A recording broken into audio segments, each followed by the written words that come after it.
So good morning. It's Monday, September the 7th, Labor Day, and 48 hours from now I'm going to be on the trail.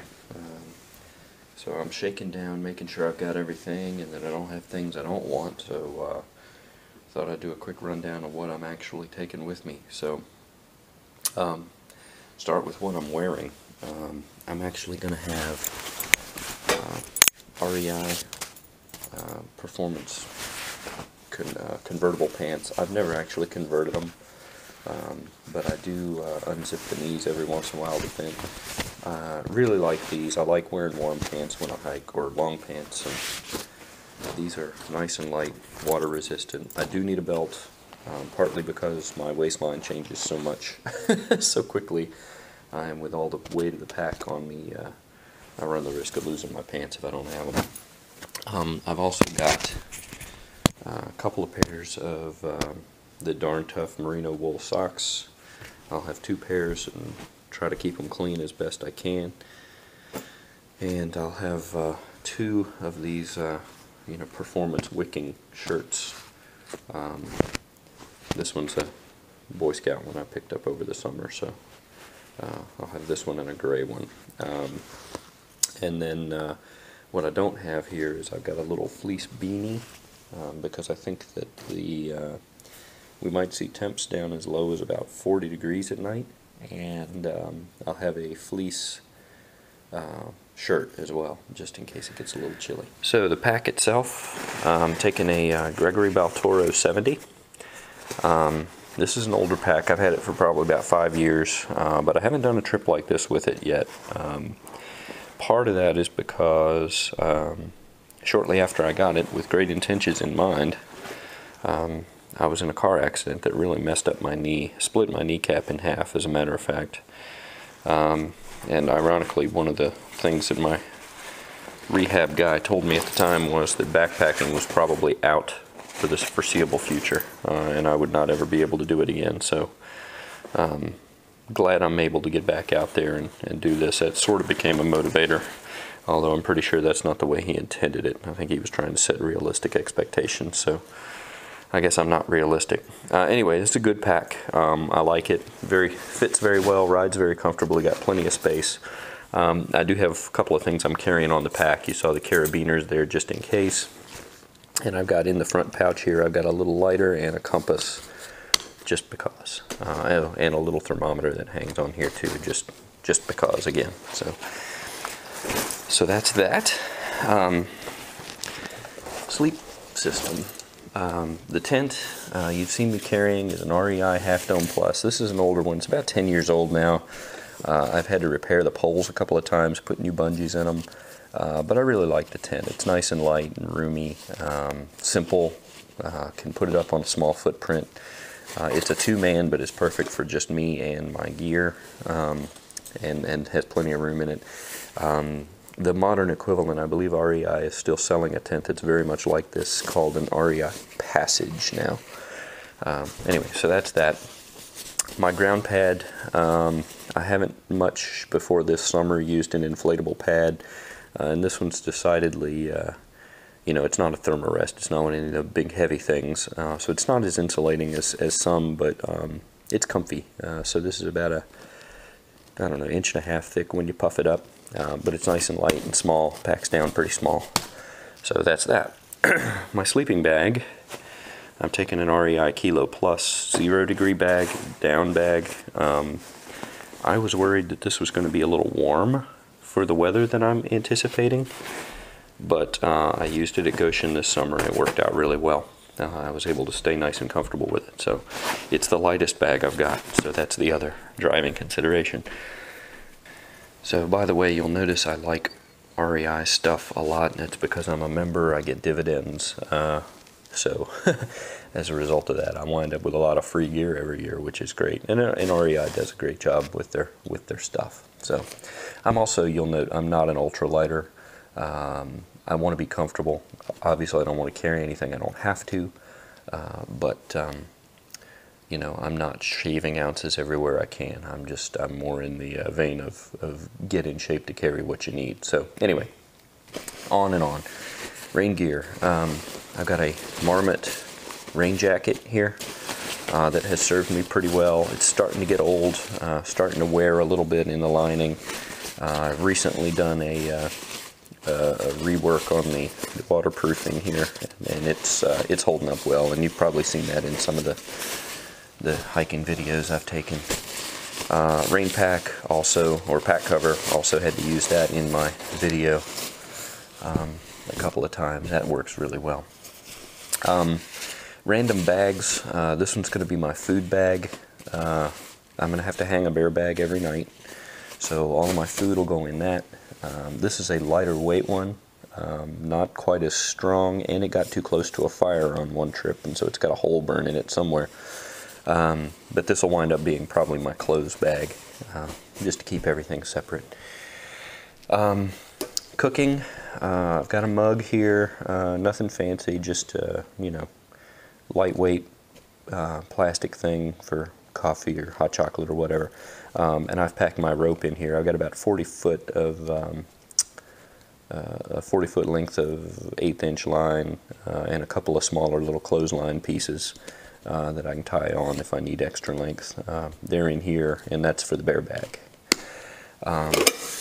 Cooking, I've got an MSR Blacklight cook set that I can nest everything in. So little cup, pot, tongs, spork, and then there's 2 pots nested in here, and my stove.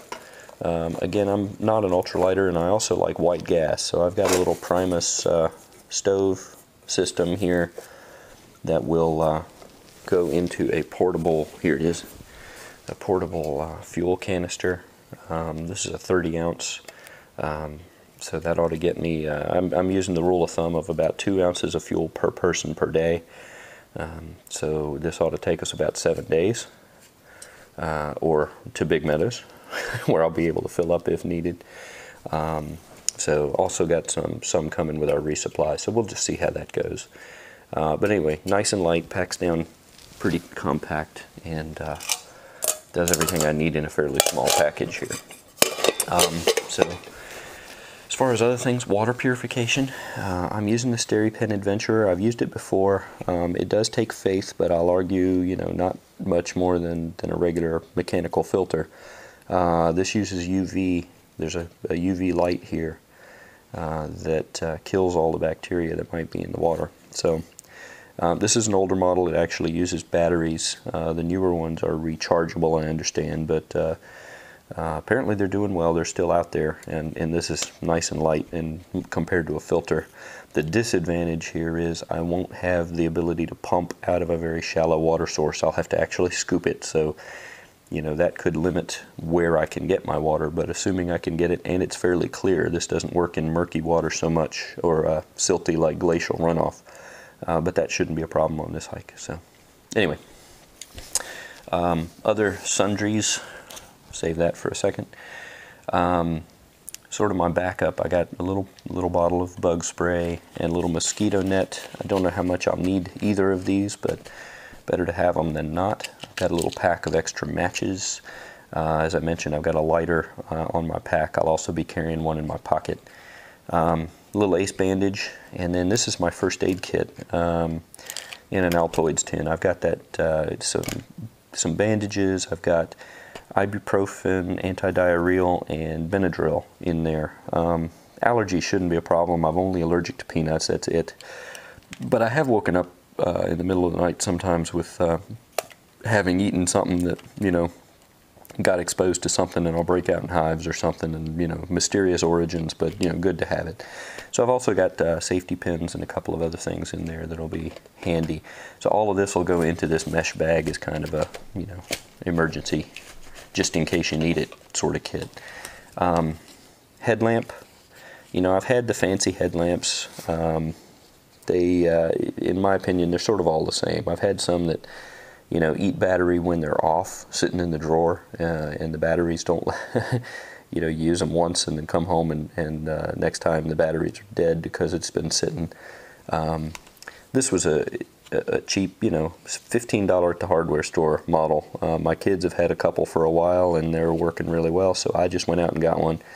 A lot of options on this, and so, you know, I think it'll do just fine for what I need. Modern era. Got to have my electronics. Part of that is keeping in touch. I got to keep a cell phone at least able to text, so it won't be burning battery long. But basically in here I've got extra batteries for the stereo pin and the headlamp, and my GPS, which I'll also have in my pocket. And I've also got this Anchor battery pack, and that'll keep the camera charged. That'll keep the phone charged. And so this is sort of the electronics. And then back up to that, I've got a little solar panel. I may not use this much, and I may send it home during a resupply stop, but we'll see. I wanted to try that out. And then of course I've got a map. Maps of where we're going here. Let's see, trekking poles. These are older again, Lecky Super Makalu. They're really nice. I've had them for a long time. You see I got the camera mount on one of them. That's how I've been taking a lot of my videos. Keeps the camera out of the way and hands-free. And then I've got a little bit of duct tape around one of them, just because you always want to have a little bit of duct tape. Last but not least, my boots. I know a lot of people are into trail running these days. I like the ankle support of boots. These, you can see, have carried me a long way. In fact, this might be the last trip for these. They're starting to wear in places. They've actually already been resoled once, but the uppers are now starting to tear. I'm getting little places like this where the stitching is coming loose and stuff. So, but they've been so good. They're so worn in. They're Solos. I love them. I wear them everywhere. So yeah, this will be a last swan song for them. So that's it in a nutshell. Obviously, the thing I haven't showed you is food, and I'll have two 1 liter water bottles. I'll have two, the capability to carry 2 liters, but I'll probably only have them, you know, one full at a time. Although there are a couple of camps that are appearing to be fairly dry, and we'll pack up and carry as much water in for dinner as we can. So yeah, less than 48 hours we'll be walking. Looking forward to it. Here's another thing I did just for fun. I took all my maps and Xeroxed them and put them up on the wall here, strung together, so that the kids at home can follow along where I am and where I'm going. And of course they've got the digital copy as well, but when I did this, and it strung out over about 11 feet of wall when I put it all together, it's kind of intimidating and exciting all at the same time. So, fun stuff. Hopefully next time I do a video, it'll be from the trail.